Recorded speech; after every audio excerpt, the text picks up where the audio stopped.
dónde tengo que mirar? No, tú hablas conmigo. Contigo. Yo tengo que hablar a la cámara.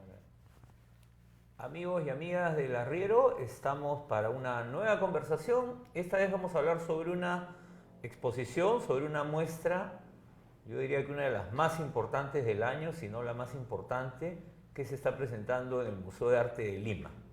Y es una muestra sobre Amauta. Amauta, la revista que José Carlos Mariátegui fundara y dirigiera en la segunda mitad de los años 20 y que ha generado una expectativa en mucha gente por volver a visitar a Mariátegui y a conocerlo una vez más. Y para hablar sobre esta muestra que se llama Redes de Vanguardia, Amauta de América Latina, 1926-1930, estamos con Natalia Magluf, historiadora y curadora, co-curadora de la muestra. Co-curadora con Beverly Adams, que trabajaba en el momento de hacer esta exposición en el Blanton Museum of Art, que es a donde va a cerrar la exposición en febrero del próximo año. Ella ahora cambió de puesto, está en el Museo de Arte Moderno de Nueva York, pero la exposición se inauguró en Madrid, Está ha venido a Lima, se va a México y ahí termina en Austin, Texas. Natalia, ¿por qué es importante volver a mirar a Mariátegui y en particular la revista Amauta? ¿Cuál es el valor 100 años, casi un siglo después, ¿no? Bueno, yo creo que sí, no hay duda de que Amauta es probablemente, junto con el Mercurio Peruano, la revista intelectual más importante en la historia del Perú. Porque el Mercurio, digamos, podríamos decir que la revista de Lima, pero la revista de Lima, en mi opinión, y eso que mi pintor favorito fue escritor en la revista de Lima, yo creo que la revista de Lima en realidad tiene una deuda mucho mayor con el Mercurio Peruano, de lo que podemos imaginar, y Amauta sí establece una ruptura y propone una ambición mucho mayor. Y lo primero es, por supuesto, tiene una ambición internacional. Es una plataforma de reflexión sobre problemas americanos en un contexto internacional, una revista política, una revista cultural, y esa es otra de las características, me parece importante, de Amauta. No es únicamente una revista cultural o una revista política. Ahora, llama la atención cuando uno se acerca, los que no conocen, más claro, rápidamente Mariátegui se asocia al proyecto político que él tenía y que además Amauta era parte de su proyecto político, pero cuando uno empieza a revisar las páginas en la exposición, además están las copias de los facsimilares de Amauta, ¿no? Uno encuentra que, por ejemplo, no se habla de la coyuntura, no se habla mucho de los problemas, se habla de los grandes problemas del Perú, sí, de América Latina, del mundo, pero no se está en la coyuntura. Entonces, llama la atención a la manera en cómo entendemos la política, sobre todo ahora, ¿no? Era una revista doctrinaria, era una revista de proposición y de reflexión por fuera de la coyuntura. Por un lado, porque efectivamente había situaciones de censura, es un hecho ineludible. Claro, Mariátegui era el gobierno de Leguía, ¿no? Era el gobierno de Leguía, cerraron la revista 2 veces, digamos, no es gratuito. Casi no hay mención, como dices, a casi nada de lo que está ocurriendo en el Perú en ese momento, pero al mismo tiempo es una revista que reflexiona sobre los problemas profundos del Perú, sobre los temas profundos, sobre las ideas que buscan transformar el pensamiento en el Perú. Entonces, sí es una revista profundamente política, a pesar de que, como tú dices, evade la coyuntura. Labor, que es el periódico quincenal, claro, y que esperaba Mariátegui fuera diario, que él lanzó como un vehículo para llegar a la clase obrera e incluso al campesinado, sí tenía una mayor dosis de discusión sobre temas concretos política nacional y de sucesos nacionales. Ahora, ahí justamente cuando se habla de labor y hay todo el tema del indigenismo que está tan presente en Amauta, Sabogal era pues el que diseñó el logo y las carátulas, y luego Julia Codecido, ¿no?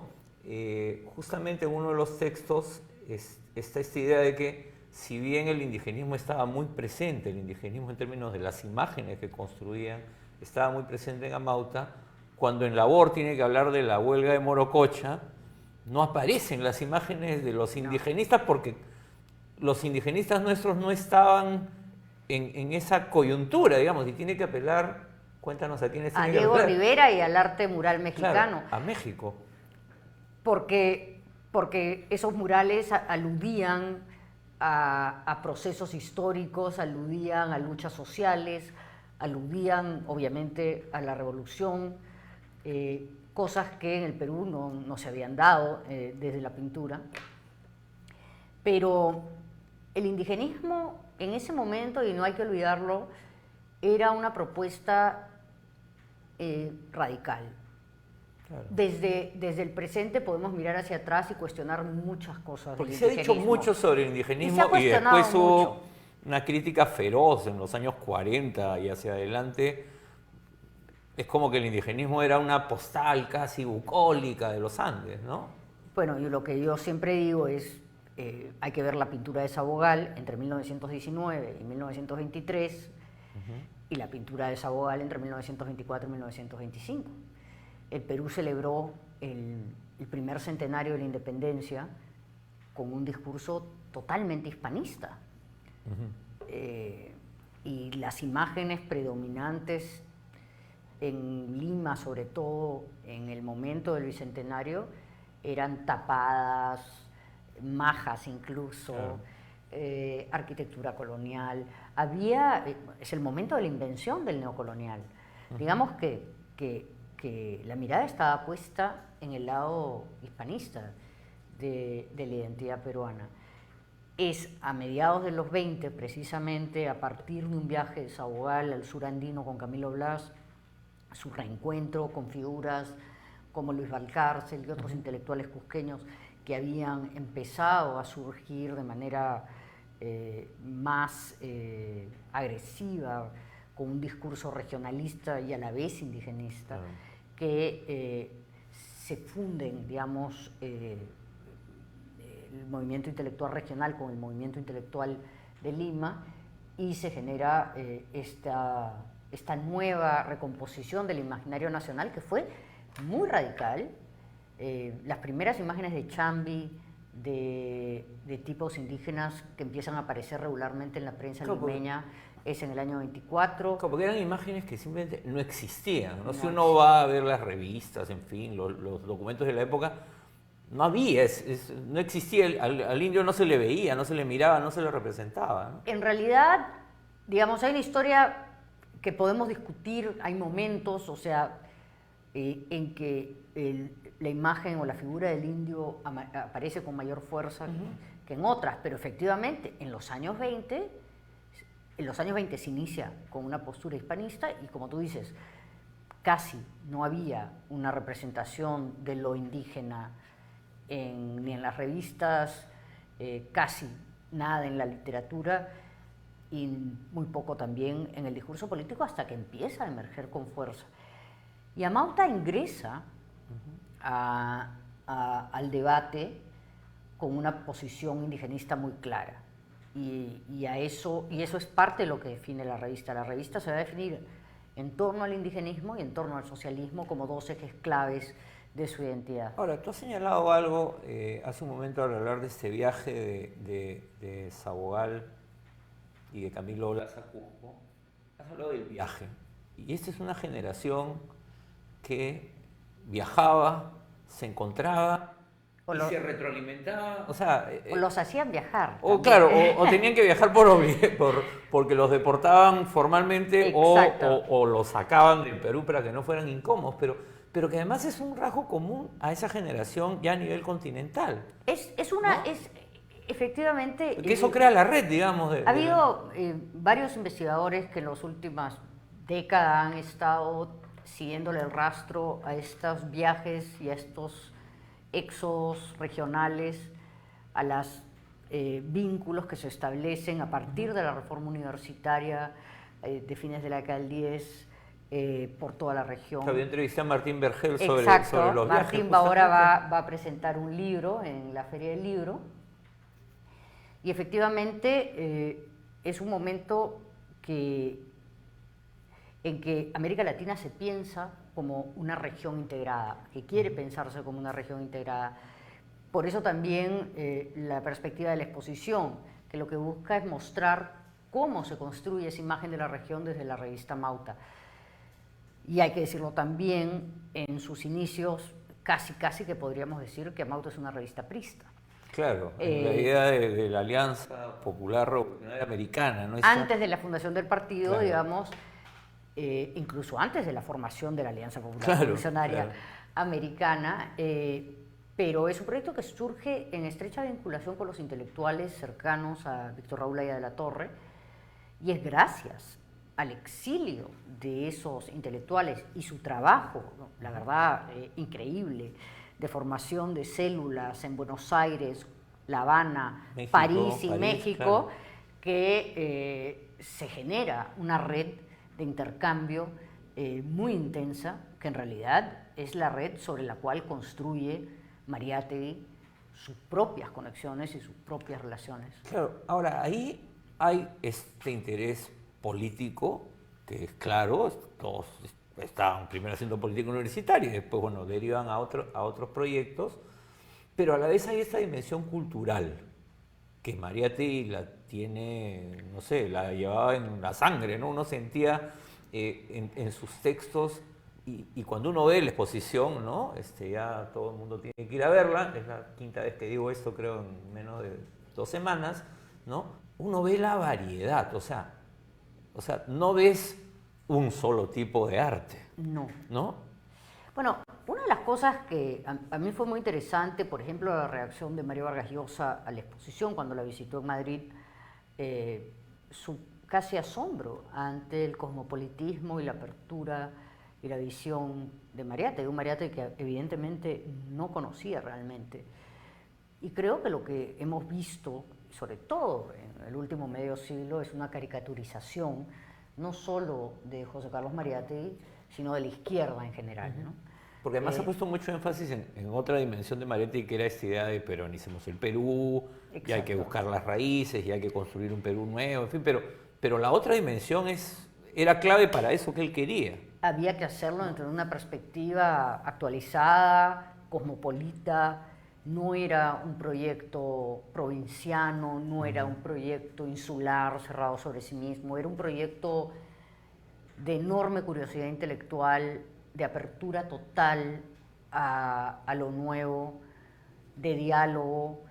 Y cuando intelectuales como Luis Alberto Sánchez le reclamaron que por qué no establecía líneas más claras en la revista, Mariátegui contestó inmediatamente que no se conducía a una revista con censura, que en realidad lo que se quería era generar el debate y que las posiciones válidas y las mejores posiciones eran las que iban a quedar después de ese debate. Claro, que él consideraba que eran las suyas, pero que había que confrontarlas. Había que confrontarlas. No, porque incluso hay todo este tema que hay un texto en el libro, hay un libro, acá no lo han enseñado, el catálogo enorme, que está precioso además, donde se habla del futurismo, ¿no? Que impacta en Mariátegui en su viaje a Italia.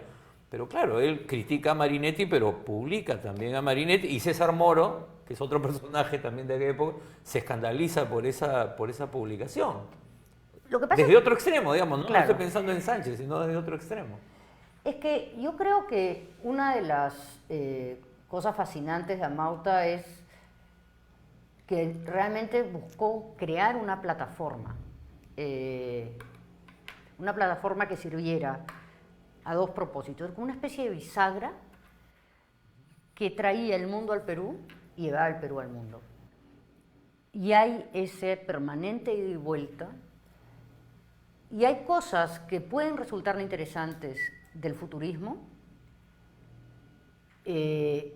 para la escena local, que luego pueden resultarle prescindibles o criticables desde otra perspectiva. Y en realidad también hay que entender que sí hay una evolución en la revista. Y creo que esa evolución de alguna manera, y también caricaturizando un poco, se plasma en la muestra, donde hay una primera sala dedicada, digamos, a las vertientes más cosmopolitas y a los primeros años de la revista, y una segunda que empieza justamente con la editorial que Mariátegui publica en el número 17, en que sale Aniversario de Balance, que sale la famosa frase de la creación heroica y de la necesidad de formar un socialismo propio.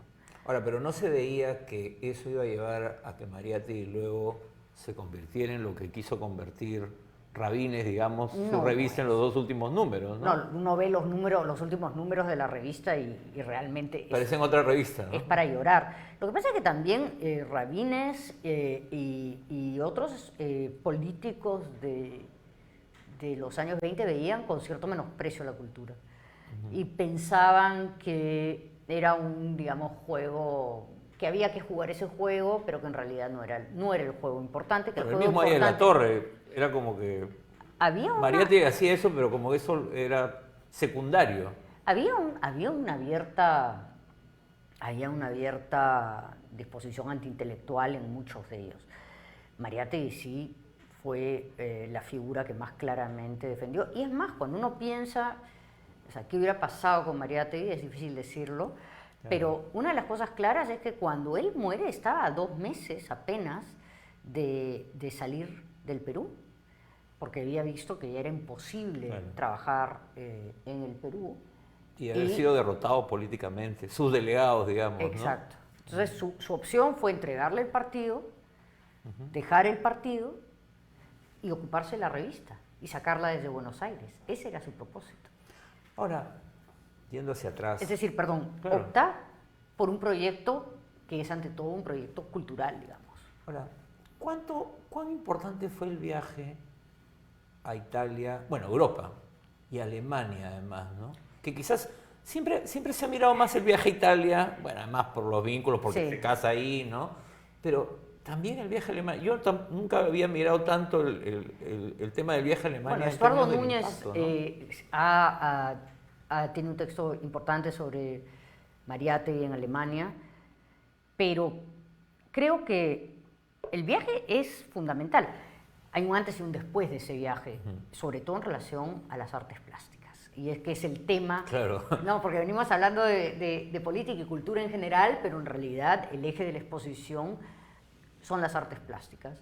Y la mirada de Mariátegui sobre las artes plásticas, porque se olvida que Mariátegui es uno de los críticos de arte mejor informados y más importantes de los años 20 en América Latina. Claro, y se ha centrado mucho la mirada siempre en la mirada al tema de la literatura, porque fue clave también en porque ese fue momento. Clave y porque además fue, digamos, el bloque fuerte de los 7 ensayos, claro. Que en realidad casi no hace referencia alguna en el campo cultural, la discusión es literaria.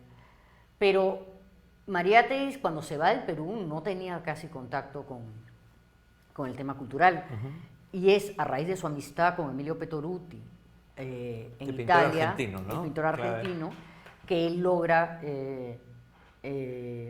insertarse en el mundo de las artes plásticas, y es a raíz de esa amistad también que conoce muchísimas salas de exposición, artistas, y se interesa y aprende sobre el arte contemporáneo internacional. Y es interesante que Mariátegui casi no se detiene en Francia. Sí, pasa, pues, claro. Creo que 2 semanas y se va de frente que era a como Italia. el sitio que todo intelectual latinoamericano de la década del 20 se iba a París. Claro. Mariátegui no. Y hay una razón para eso. Mariátegui se va al Perú como periodista político, con intereses literarios, había estado, eso parte de la generación colónida, pero digamos, en realidad su interés esencial era de periodista y de político. Le interesaba entender los procesos sociales que se venían dando en Europa, y para eso Italia y Alemania eran claves. Entonces su ruta es distinta, y esa ruta distinta lo conduce a conocer cosas que no estaban quizás tan a mano en París en esos años. Para empezar, en el 22 ve la gran exposición de arte ruso, donde figuraron todos los grandes vanguardistas rusos, tuvo cercanía a la Galería der Sturm en Berlín. Entonces eso le dio un... Y seguía y recibía las publicaciones, o sea, Bueno, no era que fue y se... si uno toma el libro y lo que hemos hecho en la publicación es armar con Pablo Cruz y Ana Torres, hemos armado una lista de por país, de las revistas con las que tuvo intercambio, las revistas que cita y las personas con las que tuvo algún tipo de correspondencia directa. Claro, es impresionante. Ni siquiera, claro. O sea, ni siquiera gente que conocía o que sabía que Claro, existía, que había traído, leído, claro, no. Gente con la que tuvo correspondencia directa. Y uno ve lo que hizo en los poquísimos años de vida, porque murió a los 35, nunca 36, no sí. sé sumar, pero más o menos 35, 36 Sí. años. Y es absolutamente impresionante, sobre todo que no había email, no había Facebook, Claro. no había WhatsApp. Estaban mandando cartas que se demoraban semanas en llegar de un lado a otro, que las cargaba uno, cargaba revistas, mandaban, traían. Pero que además estaba hacía eso y aparte estaba en toda la discusión política, Pero claro. ¿no? Y en la organización y el diálogo con los otros intelectuales acá, ¿no? Porque eso es lo impresionante, o sea, él era pues era un nodo de red, digamos, se diría ahora, ¿no? Era un nodo de red. Era un nodo de red, Bueno, Mariátegui. en la casa de Mariátegui, donde justamente ahora hay una muestra que han organizado en la Casa Mariátegui, ahí en el Jirón Washington, sobre las redes y sobre el archivo. Que es impresionante, ¿no? Que es la base de esto. Claro. O sea, nosotros hemos podido hacer este trabajo en gran parte gracias a ese archivo. Y ese archivo lo conserva la familia y ha lo sido dirige José digitalizado, Carlos ¿no? Mariátegui. Está todo en la red. Es absolutamente fabuloso y es un ejemplo, la verdad, de lo que se puede y se debe hacer con los archivos en el Perú que están tan abandonados. Pero es a partir de ese archivo que uno puede entender puede reconstruir toda la esta historia, ¿no? Y lo otro que es interesante es que se dice y se especula que lo que queda del archivo de la documentación que produjo Mariátegui no es más del 50 o 60%, que el resto se perdió en intercepciones, en censuras, en decomisos, Claro. no solamente lo que le llegaba, sino lo que le enviaba, No, además, que se quedaba en la además, policía de alguna manera, ¿no? Claro, además, varios de estos casi todos, buena parte eran perseguidos políticos. Casi todos, ¿no? en Y esos entonces, años era difícil no serlo. Y las correspondencias se han perdido también en muchos casos. En ¿no? muchísimos casos se han perdido, y en el caso específico de Mariátegui, o sea, hay noticias de que en Cuba también secuestraban la correspondencia que le llegaba a sus colegas en Cuba, y otros casos de ese tipo. Entonces, la verdad, que si uno toma en cuenta que esto que hemos armado acá, como con las evidencias existentes, da un panorama impresionante del alcance de la revista, del impacto que tuvo en su momento y de la red tan realmente increíble, pensando en la época que él montó, yo creo que queda claro que podemos decir que era una persona totalmente inserta en el mundo, Claro. pero inserta también en el mundo local, y eso es lo fascinante. En esa casa del Jirón Washington, todas las tardes él recibía. Se abrían las puertas de la casa. Por eso son esas dos dimensiones, ¿no? Claro, y recibía... Sin internet, digamos. Estaba José Sabogal y su esposa María Vice, que era crítica de cine y que publicaba también Amauta. Muchas mujeres colaboraron con Amauta. Habían artistas plásticos, habían poetas jóvenes, Martín Adán. O sea, la editorial de José Carlos Mariátegui publica a Eguren, Adán, Oquendo de Mar. Claro. O sea, en realidad es bastante impresionante lo que produce con los poetas más jóvenes, que además no tenían en muchos casos ninguna vinculación o interés político, con intelectuales mucho mayores que venían de posiciones más conservadoras, de líderes sindicales, de pintores, Claro, de jóvenes políticos. Era un lugar, debe haber sido un lugar fascinante. Y sobre la mesa, lo cuentan varios de los que estuvieron allí, habían revistas y se intercambiaban documentos. Todo esto que llegaba. Debe haber sido realmente fascinante, pero lo que Mariátegui logró fue poner la escena peruana al día y logró formular un discurso que tuvo un impacto internacional enorme. Claro, nos conectó con el mundo y nos hizo ubicarnos dentro del mundo y mirar hacia afuera. Eso, exacto. ¿no? Bueno, Natalia, se nos ha ido el tiempo, nos hemos pasado. A ver, la invitación. Pero a solo los quiero amigos. decir una Sí. cosa, que vayan al Mali porque lo que no hemos discutido mucho es la muestra misma. Sí, Y en la muestra hay obras de artistas argentinos, mexicanos, cubanos, obra importantísima que hemos tenido, la verdad, la enorme suerte de poder recibir en préstamo de distintos países. Así que la exposición no es solamente una exposición sobre Amauta, sino que sirve también como una introducción a las vanguardias latinoamericanas del siglo XX. Y de Gros también he visto. Hay cosas de ¿no? Gros, hay cosas he de visto una Archipenco, está Diego Rivera, Fotografía Rufino Tamayo, también, ¿no? Tina Modotti, Emilio Petoruti, Jules Solar, están los estridentistas, o sea, nunca se va a volver a ver, la verdad, Y gran estas parte reproducciones de los manifiestos y de los periódicos. hay documentos, claro, revistas. sí, todo eso ha estado pasando mientras hemos estado Qué conversando. bueno, porque la verdad vale la pena, es una ventana a una década que realmente transformó el Perú, y una figura como Mariátegui, que podemos seguir discutiendo seguramente por décadas, pero que si algo es innegable es que ha sido probablemente la figura intelectual más importante del siglo XX en Perú. Sin duda, coincidimos en eso, Natalia. Ha sido Natalia Magluf, curadora de la muestra Redes de Vanguardia Amauta y América Latina 1926-1930. La muestra está en el Mali hasta el 22 de septiembre, o sea que no tienen excusa para no ir. Y visítenla, realmente es impresionante, uno aprende mucho, uno se impacta con imágenes que quizás algunos las vimos alguna vez en pequeñito, ¿no? Y ahora las vamos a poder en su real dimensión. Y para quienes no conocen o no saben del tema o no supieron que existió una revista como Amauta, yo los invito a visitar la muestra. Nos vemos.